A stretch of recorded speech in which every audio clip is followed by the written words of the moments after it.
कप्तान बदला, मैनेजमेंट बदली, लेकिन पाकिस्तान की शिकस्तों का एक तवील सिलसिला और दौरानिया जो है वो ना बदला। एक और शिकस्त पाकिस्तान के चेहरे पर एक बदनुमा दाग के तौर पर नुमाया हो गई। जी हाँ, 195 के ताकुब में पाकिस्तान 173 पर एक बार फिर ऑल आउट हो चुकी है न्यूजीलैंड के अगेंस्ट, और ये सीरीज भी ऑस्ट्रेलिया की तरह व्हाइट वॉश की तरफ जाती हुई 2-0 की बढ़तरी इस वक्त न्यूजीलैंड को हासिल है। ये मैच कैसा था?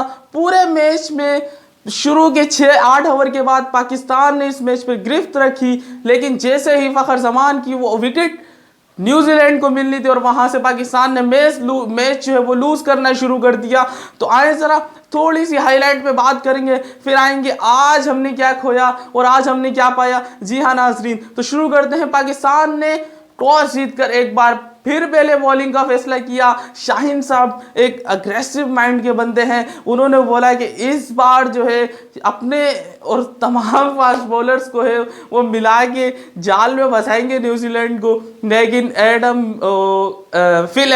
फिल एलन जो है वो पता नहीं क्या है, समझ में नहीं आता। इतना ज़्यादा उनका स्ट्राइक रेट है और इतनी तेज़ी से वो बैटिंग करते हैं। 101 उनका बेस्ट है, एक सेंचुरी लगा चुके हैं। लेकिन वो बंदा कहता है कि भाई आओ मारो खेलो और आउट हो जाओ।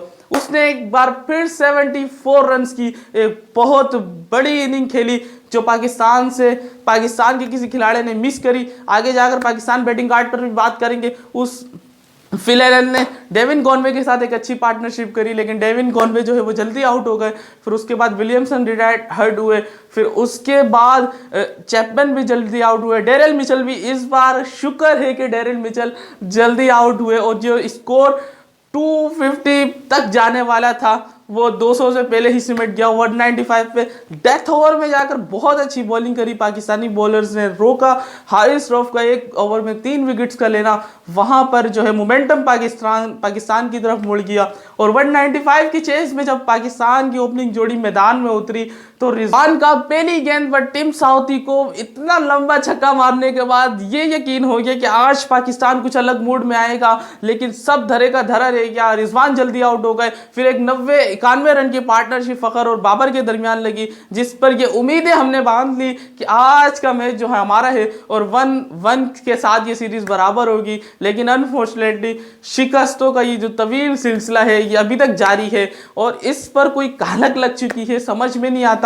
आज बात करेंगे हम आजम खान की भी, इफ्तिखार अहमद की भी और एंड में बाबर आजम की भी। भाई क्या सीन क्या चल रहा है समझ नहीं आ रही। आपको पावर हिटिंग के लिए इस मैच में, इस सीरीज में खिलाया गया, लेकिन क्यों इतने ऑफ कलर नजर आते हैं। इफ्तिखार अहमद साहब मुझे समझ नहीं आती, जब टेस्ट मैच की सीरीज चल रही थी ऑस्ट्रेलिया के अगेंस्ट तो बड़ी प्रेस कॉन्फ्रेंस करके ये कहा करते थे कि पाकिस्तान को एग्रेसिव माइंड के साथ खेलना चाहिए, ये होना चाहिए, वो होना चाहिए।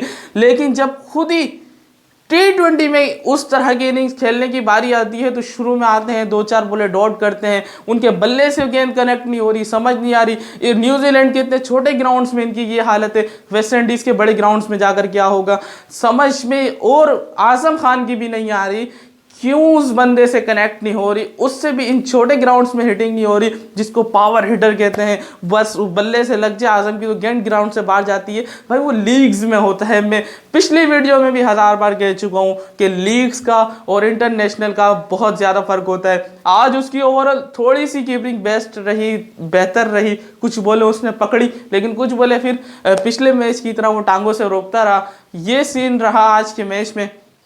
तो भाई समझ में नहीं आता कि क्यों, किसको ब्लेम करें, किसके पास जाएं। बाबर एक बार फिर अच्छी इनिंग खेलने के बाद नाकाम हो गए। एक एंकर रोल अदा करते रहे वो पूरे मैच में, लेकिन जब तक फखर थे पाकिस्तान की उम्मीदें वाबस्ता थी। लेकिन जैसे ही वो विकेटों की लाइन लगी तो एक बार फिर हम मोटिवेट होकर बैठ गए कि यार अब जो है वो मैच हमारे हाथ में नहीं रहेगा। ये एक तवील शिकस्तों का दौरानिया है।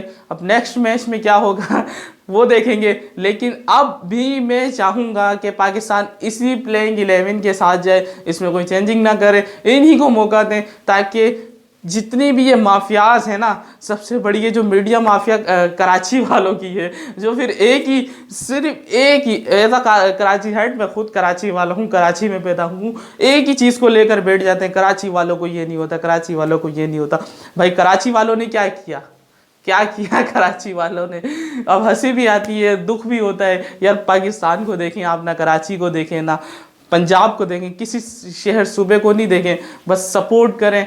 और क्या क्या बोले हम, इस शिकस्त के बाद कुछ बचता ही नहीं है ना। एक मैच आपके हाथ में आ गया था, 10 रन की जो है वो रिक्वायर्ड रेट के हिसाब से आपको बैटिंग करनी थी, लेकिन फिर आप फ्लॉप हो गए। तो नेक्स्ट किसी वीडियो में मिलेंगे, अपना बहुत सारा ख्याल रखें। शाम में जो है वो अफगानिस्तान इंडिया का मैच भी है, उसमें भी आपसे मुलाकात होगी। तो तब तक के लिए अल्लाह हाफिज़।